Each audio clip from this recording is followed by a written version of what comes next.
सबको जय यीशु मसीह की। मेरा नाम नेहा है, ये मेरी सिस्टर सोनिया। हम दिल्ली शहर से बिलोंग करते हैं और मैं परमेश्वर का धन्यवाद करती हूँ कि प्रभु ने इतना अच्छा मौका दिया मुझे अपनी गवाही को शेयर करने का।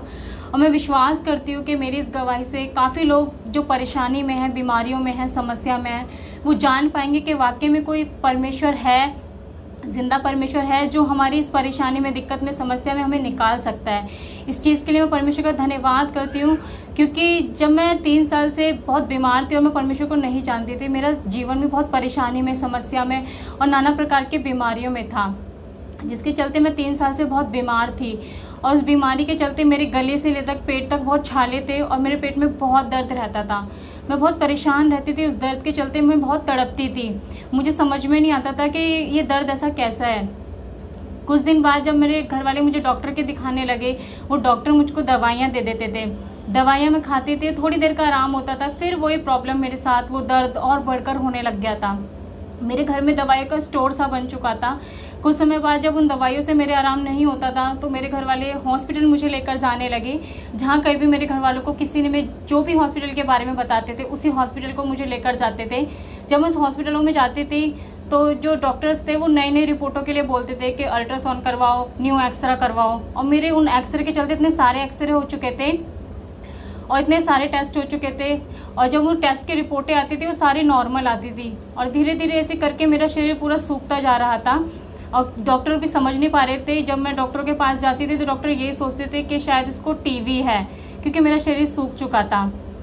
कुछ समय बाद जैसे कि जब डॉक्टर समझ नहीं पाए थे, डॉक्टरों ने बोला कि इस लड़की को ऐसा करो, सिटी स्कैन और 2 टेस्ट हैं, सिटी स्कैन और इंडोस्कोपी इसकी करा दो, क्या पता उसमें कुछ पता चल जाए।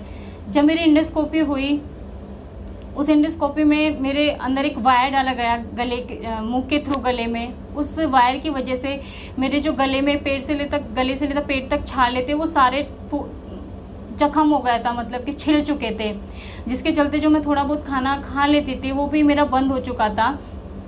और मेरा जो मैं पानी भी पी लेती वो भी नहीं पिया जाता था मुझसे। उसके चलते बिल्कुल ही मेरा मतलब कि बहुत परेशान हो चुकी थी। जब उसकी रिपोर्ट आई इंडोस्कोपी की, वो एकदम नॉर्मल आई।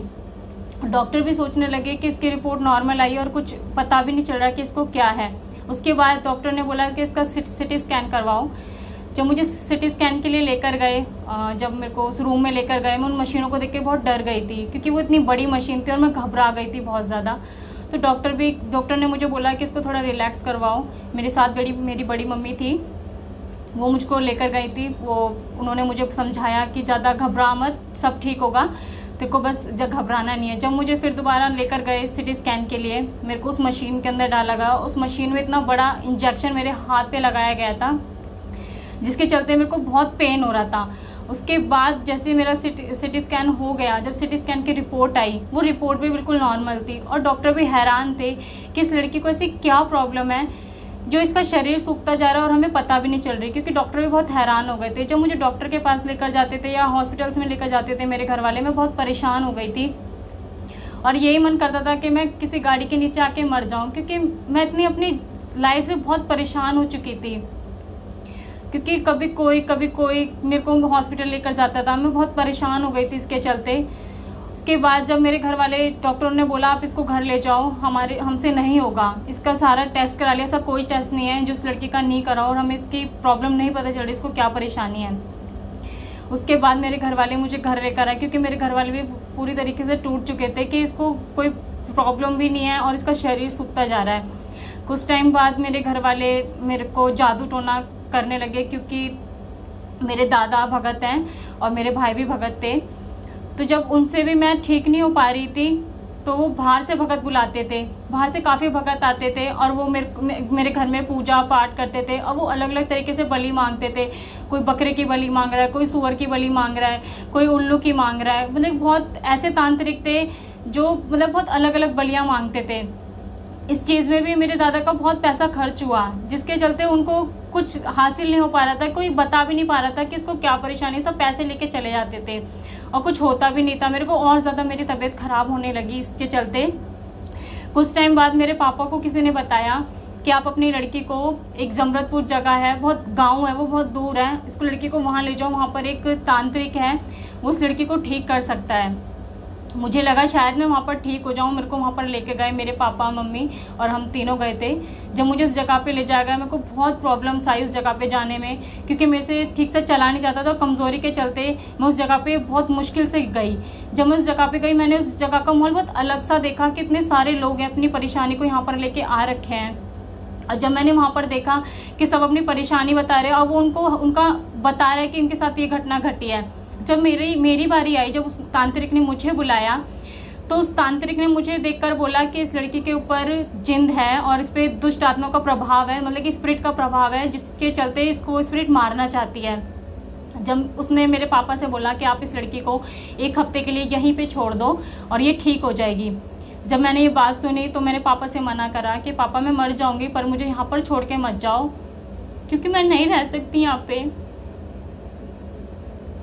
जब मेरे पापा ने बोला कि कुछ टाइम देख ले, हम भी रहेंगे, पर मैंने बोला नहीं पापा, मैं नहीं रहूँगी, चाहे मैं मर जाऊँ, पर मुझे यहाँ से लेकर जाओ, क्योंकि वो बहुत अलग जगह थी।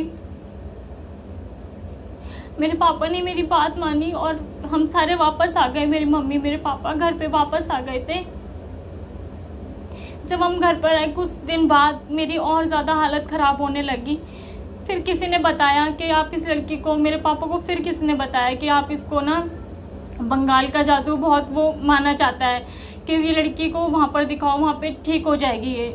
मेरे पापा ने वो भी करा। बंगाल से काफ़ी लोग आए थे, तांत्रिक आए थे मेरे घर पे, काफ़ी सारी चीज़ें कर रहे थे घर पे, पूजा पाठ उन्होंने भी बहुत करा, यहाँ तक कि वो अपनी उंगलियाँ काट रहे थे, ब्लड निकाल रहे थे और बहुत कुछ कर रहे थे। और मेरे यहाँ पे हाथ पे भी उन्होंने बहुत बांध बूंद के गए थे और मेरे घर में भी उन्होंने कुछ पोटली सी बांधी थी, जिसके चलते जब वो चले गए थे और वो मुझको जड़ी बूटियाँ भी देकर गए थे कि इसको लड़की को खिलाना, और अगर ये खाएगी तो जो भी खिलाया पिलाया वो सारा निकल जाएगा।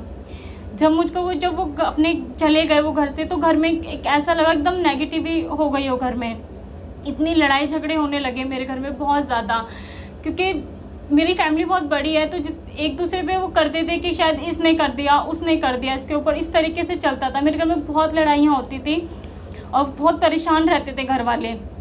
जब वो लोग भी चले गए उसके बाद मतलब कि मेरी बहुत ज़्यादा हालत ख़राब हो गई। मेरे घर वालों ने सबने हार मान ली, यहाँ तक कि बहुत ज़्यादा इस तरीके से हो गया कि मुझे ना लोगों ने सोचा कि शायद इस लड़की को टीवी है तो उसको टीवी की दवाई खिलाओ। मेरे दादा ने यही सोचा कि शायद टीवी है, तो उन्होंने टीवी की भी दवाई मुझको खिलाई, जिसके चलते जब वो मुझे ज़बरदस्ती दवाइयाँ खिलाई जाती थी, यहाँ तक कि मुझे टीवी नहीं था, जब वो ज़बरदस्ती दवाइयाँ खिलाई जाती थी तो उन दवाइयों को जब मैं खाती थी वो दवाइयाँ मेरे से बिल्कुल भी नहीं झेलती थी, जिसके चलते मुझे वॉमिटिंग हो जाती थी। कभी कभार तो ऐसा होता था जैसे कि मैं अगर बेड पे हूँ, क्योंकि मुझे उठा भी नहीं जाता, तो मैं बेड पे ही कर देती थी। इतनी ज़्यादा हालत ख़राब होती थी, मुझे अपना होश नहीं रहता था कि किस तरीके से क्या हो रहा है मेरे साथ। वो सारी जब तक दवाइयाँ मेरे अंदर से नहीं निकलती थी मुझे चैन नहीं मिलता था बिल्कुल भी।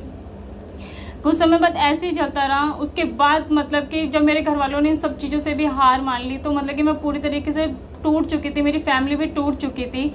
यहाँ तक कि मुझको जब नीचे ऊपर ले जाते थे तो मुझको गोदी में लेकर जाते थे और हर चीज़ में मतलब मुझे खाना पीना और नहलाना धुलाना मेरे भाई, मेरे पापा, मेरी मम्मी करते थे। यहाँ तक कि जब मेरे को नहलाने के लिए लेके जाते थे मेरे पापा लेकर जाते थे।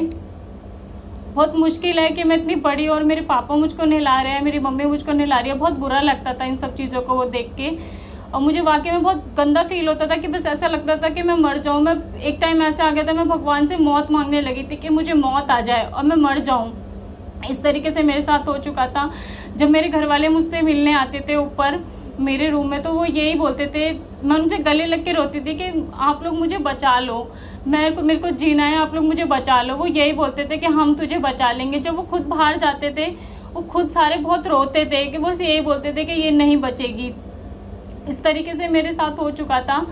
और जब जो लोग घर में खाना वगैरह बना हो रहता था वो कोई भी नहीं खाता था, वो सारा ऐसे ही रखा रहता था, कोई भी उस खाने को नहीं खाता था, खाना ऐसे वेस्ट जाता था, क्योंकि घर में ऐसा माहौल हो चुका था जैसे मातम का। कोई किसी से बात नहीं कर रहा, कोई बस खाली ऐसे अपने में शांत, इस तरीके से हो चुका था। और मेरी फैमिली बहुत ज़्यादा टूट चुकी थी कि क्या हो रहा है, किसी चीज़ का समाधान भी नहीं मिल रहा। डॉक्टर भी करवा ली, तांत्रिकों के पास, ओझाओं के पास, बाबाओं के पास, सबके पास दिखा लिया, किसी के पास भी कुछ नहीं हो रहा है।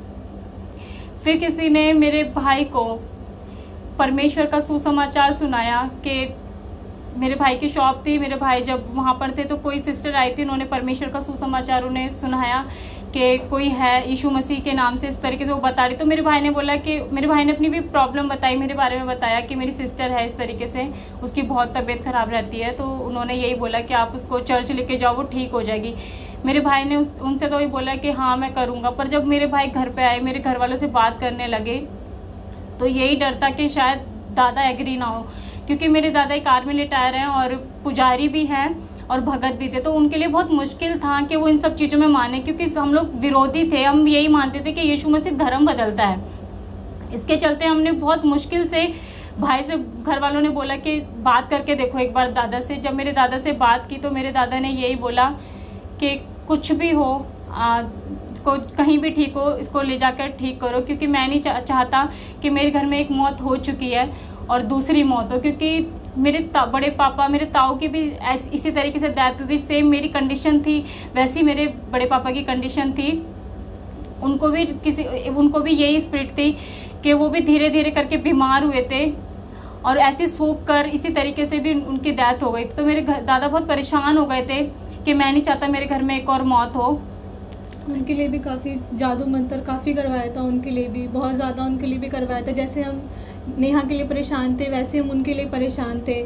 उनसे भी हमने, और उस टाइम पे हमें परमेश्वर का सुसमाचार नहीं मिला था। अगर हमें उस टाइम पे मिलता तो आज हमारे बड़े पापा ज़िंदा होते, क्योंकि उनके लिए भी हमने काफ़ी जादू मंत्र बहुत में ताऊ जी ने करवाया, दादाजी ने करवाया। उन्हें काफ़ी दूर दूर लेके गए थे, उन्हें बल्लमगढ़ और पता नहीं ऐसे से बड़े भक्तों के यहाँ उन्हें लेके गए थे, पर उनसे कुछ हासिल नहीं हुआ और आखिर में आके उनकी डेथ हो गई। वही स्पिरिट थी जो मेरे ताऊ के ऊपर थी, वही स्पिरिट मेरे ऊपर आ गई। मैंने कभी अपने दादा को रोते हुए नहीं देखा, पर जब मैं अपनी कंडीशन पे आई थी तो मेरे को देख के बहुत अजीब सा फील करते थे कि क्या हो गया इसको। मेरे दादा बहुत परेशान हो चुके थे, क्योंकि कोई भगत आता था, उनके मतलब हाथ पैर जोड़कर उनसे मांगते थे कि इसको बचा लो। इस तरीके से मेरे दादा ने करा सब लोगों के साथ, फिर भी उनको निराशा ही हाथ लगी थी। पर जब उन्होंने सोचा कि अगर यीशु मसीह ठीक कर सकते हैं, चर्च में जाके ठीक हो सकते हैं, तो ले जाओ, हम कुछ नहीं कहेंगे, इसको ले जाओ। जब मैं अपने घर पे ही थी, जब मेरी तबीयत ख़राब थी, तो किसी ने, एक सिस्टर है, उन्होंने जब बताया मेरे भाई को कि एक पास्टर है, पास्टर तेजवेली भैया, उनका नंबर दिया। हम उनके घर पे आए थे, हम काफ़ी सारे जने थे। जब उनके घर पे आए, उन्होंने हमारे लिए प्रार्थना करी, और जब उन्होंने प्रार्थना करी तो उसके बाद थोड़ा रिलैक्स फील हुआ कि शायद, मैंने सोचा कि शायद मेरी यहाँ जान बच जाए। पर जब भाई ने मुझे बताया था, मैंने बोला भाई यीशु मसीह क्या, जब इतने लोग नहीं कर पाए, यीशु मसीह क्या करेंगे। क्योंकि मैं बहुत विरोध में थी यीशु मसीह के। मैं भी यही कहती थी यीशु मसीह धर्म बदलते हैं, ये हमारे भगवानों को छुड़ाकर अपना भगवानों को वो करने के लिए बोलते हैं, पूजा करने के लिए बोलते हैं। पर जैसे मेरे भाई ने मुझे समझाया कि नहीं, हम चर्च जाएंगे, देखते हैं वहाँ पर कुछ हो जाए। जब मुझे वहाँ पर लेकर गए, भैया के घर पे, भैया ने प्रार्थना करी थी। उस दिन मंडे था, मंडे चर्च लगता था, तो भैया ने बोला कि इनको उधर चर्च लेके चलो।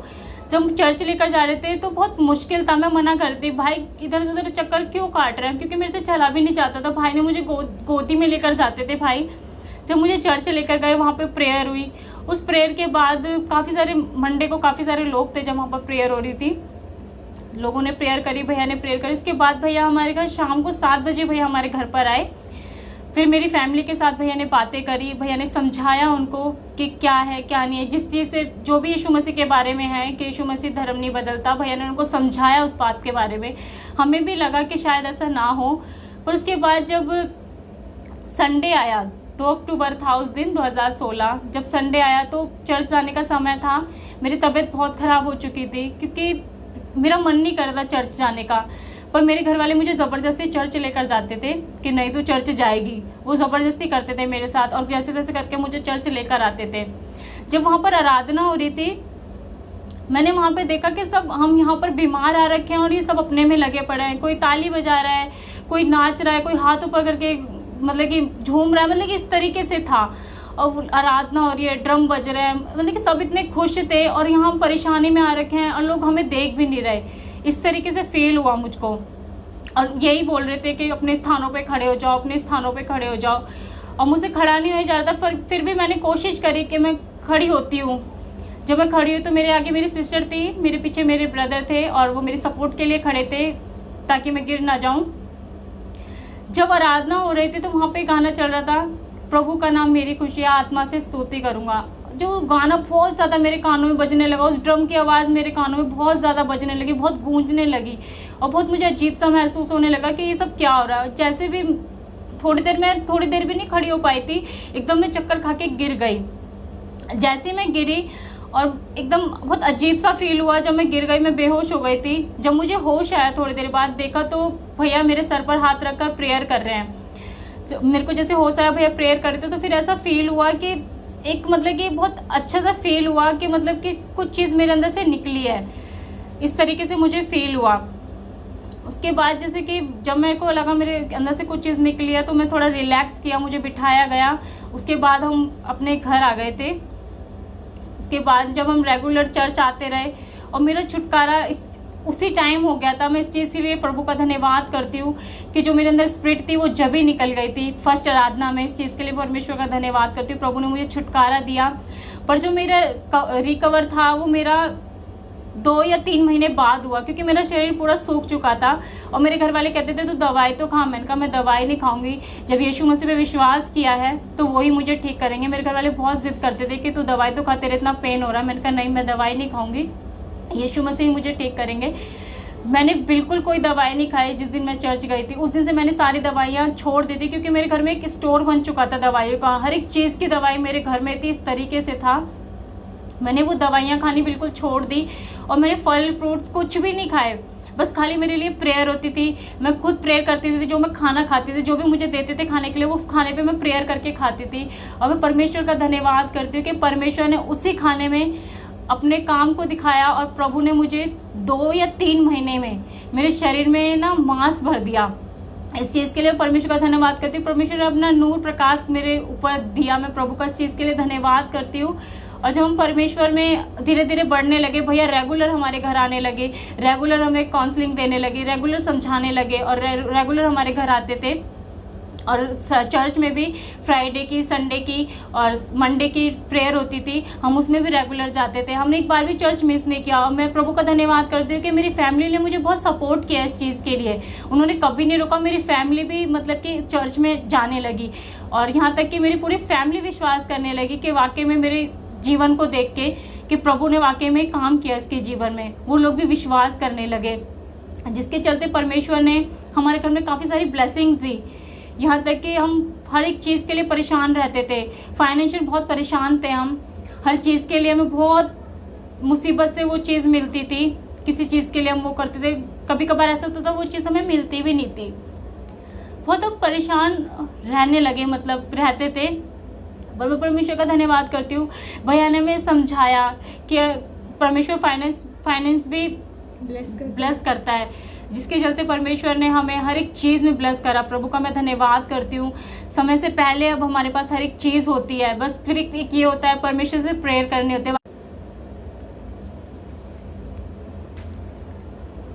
सच में परमेश्वर ने हमें काफ़ी फाइनेंशियली ब्लेस किया। हम पहले बहुत काफ़ी चीज़ों में परेशान रहते थे हर एक चीज़ से, पर हम जब से परमेश्वर में आए, जब से हमने परमेश्वर को जाना है, हमने हर एक चीज़ को देखा है और जाना है कि वो ही सच्चा ज़िंदा परमेश्वर है। जब मेरी सिस्टर की तबीयत ख़राब थी, जब हमें यीशु मसीह का वचन मिला था, तो हम चर्च नहीं गए थे। उससे पहले ही हमें बस यीशु मसीह का वचन मिला था। तो मेरा भाई इसे बोलता था, इसे समझाता था कि तू ठीक हो जाएगी, तुझे यीशु मसीह ठीक कर देंगे। पर मेरे मन में एक चीज़ होती थी कि हाँ ठीक है, जब इसे यीशु मसीह ठीक कर देंगे, पर हम वापस अपनी इसी चीज़ में आ जाएंगे। क्योंकि मैं इतना विश्वास नहीं करती थी, मैं बस यही देखती थी कि मेरी बहन कैसे ना करके ठीक हो जाए। क्योंकि सच में इसकी कंडीशन बहुत ज़्यादा ख़राब थी, ये पूरी तरीके से बेड पे आ गई थी। और जब ये मतलब जब पूरी रीति से बेड पे आ गई थी और इसकी पूरी कमर और पूरा सर इसमें ज़ख्म हो गए थे लेटे लेटे, ये हर एक चीज़ से पूरा घर पे डिपेंड हो गई थी, हर एक चीज़ के लिए। तो इसे देख के मुझे बहुत बहुत बुरा लगता था। तो एक बार की बात है, रात का टाइम था, मैं इसे वॉशरूम लेके जा रही थी, मैं इसे पकड़ के लेके जा रही थी। ये इतनी कमज़ोर थी कि एकदम मेरे हाथ से छूट कर गिर गई और फिर मैंने जैसे अंदर भेज दिया था। जब मैं बाहर खड़ी हुई, मैंने बहुत फील करा, मुझे बहुत बुरा लगा कि क्यों मेरी बहन की इतनी कंडीशन ख़राब हो रही है, क्यों हमारे घर में ऐसा हो रहा है। क्या हमें कोई ठीक करने वाला नहीं है, हमारा घर बहुत पूजा पाठ करने वाला था। मैं खुद मूर्ति पूजा में और इन सब चीज़ों में बहुत विश्वास करती थी। और उस दिन मुझे बहुत बुरा लगा कि क्यों हमारे साथ ऐसा हो रहा है, क्यों मेरी बहन ठीक नहीं हो रही है। मुझे बहुत उस दिन फील हुआ। तो मैं बोलती रही कि किसी ने तो हमें बनाया, जिसने हमें बनाया क्या वो हमें ठीक नहीं कर सकता? किसने हमें बनाया है वो हमें ठीक कर सकता है? ऐसे करके मेरे मन में बहुत से सवाल आए। और फिर मेरे मन में एक बार आया कि तूने इन सब के नाम लिया है, तो एक बार यीशु मसीह का नाम लेके देख। मेरे मन में एकदम से आया। तो फिर मैंने अपने मन में कहा ठीक है, अगर यीशु मसीह मेरी बहन को ठीक कर सकते हैं तो मैं यीशु मसीह का ही नाम लूँगी और यीशु मसीह पे ही विश्वास करूँगी। और मैंने उस दिन से मतलब जो अन्य देवी देवताओं के नाम लेना छोड़ा। मैंने बोला ठीक है, अगर मेरी बहन को यीशु मसीह ठीक कर सकते तो मैं यीशु मसीह पे ही बिलीव करूँगी। और मैंने यीशु मसीह पर बिलीव किया। और कुछ समय बाद मेरी भी हालत काफ़ी ख़राब हो गई थी। मुझे भी जो दुष्ट आत्मा मेरी बहन के ऊपर थी वो सेम दुष्ट आत्मा मेरे ऊपर भी आ गई थी। और जो मेरी बहन की हालत 3 साल में थी वो मेरी 3 दिन में हो गई थी। मुझे भी वॉमिटिंग और मेरे को भी काफ़ी कमज़ोरी आ गई थी। पर हम दोनों ने, हमारे पूरे घर वालों ने विश्वास किया, हमें बताया यीशु मसीह के बारे में। हम चर्च गए, जैसा मेरी बहन ने बताया कि हम दोनों चर्च गए थे। मेरा भाई चर्च गया था और जैसे हम भैया जी से मिले, भैया जी ने हमारे लिए प्रेयर करी, हम चर्च में गए, हम दोनों का छुटकारा हुआ। परमेश्वर ने हम दोनों बहनों को छूकर चंगाई दी। और आज हम दोनों बहनें यीशु मसीह के नाम में भली चंगी है। और यीशु मसीह ने हमें अपने कामों के लिए इस्तेमाल किया। खुदावंद हमें अपनी महिमा के लिए इस्तेमाल करता है। आज हम दोनों बहनें वर्शिप करती हैं और आज हमारा घर काफ़ी आशीषित है। पहले हमारे घर में बहुत ज़्यादा लड़ाई झगड़े होते थे, काफ़ी ज़्यादा मनमुटाव होते थे। पर अब यीशु मसीह का हम धन्यवाद करते हैं कि जब से उस सच्चे जीवित परमेश्वर को जाना है, हमारे जीवन में एक बदलाहट आई है, हमारे घर वालों में एक बदलाहट आई है, एक वो ब्लेसिंग, वो आशीषें हमारे घर में आई है। हमने जाना एक सच्चा जीवन यीशु मसीह के नाम में। हम प्रभु का धन्यवाद करते कि खुदावन ने हमें इतना ब्लेस किया, हर एक चीज़ से उस खुदावन ने इतना ब्लेस किया, हर एक चीज़ से उस खुदावन ने हमें इतनी बरकत दी। हम खुदावन का धन्यवाद करते हैं। हमारे जीवन में प्रॉब्लम्स आती थी, काफ़ी प्रॉब्लम्स आई थी कि हम पीछे हट जाए, यीशु मसीह में आगे ना बढ़े। पर जो भी कोई प्रॉब्लम आती थी हम प्रेयर करते थे, हम दीदी भैया से प्रेयर कराते थे। दीदी भैया हमें टाइम पे हमें समझाते थे, जो भी समस्या आती थी हम उन्हें बताते थे। वो हमें समझाते थे कि तुम इस समस्या से हारो मत, प्रेयर करो, यीशु मसीह हर एक चीज़ को हल करने वाला है। और हमने विश्वास किया और हम धीरे धीरे ऐसे ही बढ़ते गए और हमने जाना कि वही सच्चा जिंदा परमेश्वर है। आज हम यीशु मसीह में काफ़ी बहुत आशीषित और बहुत खुश हैं हम यीशु मसीह के नाम में।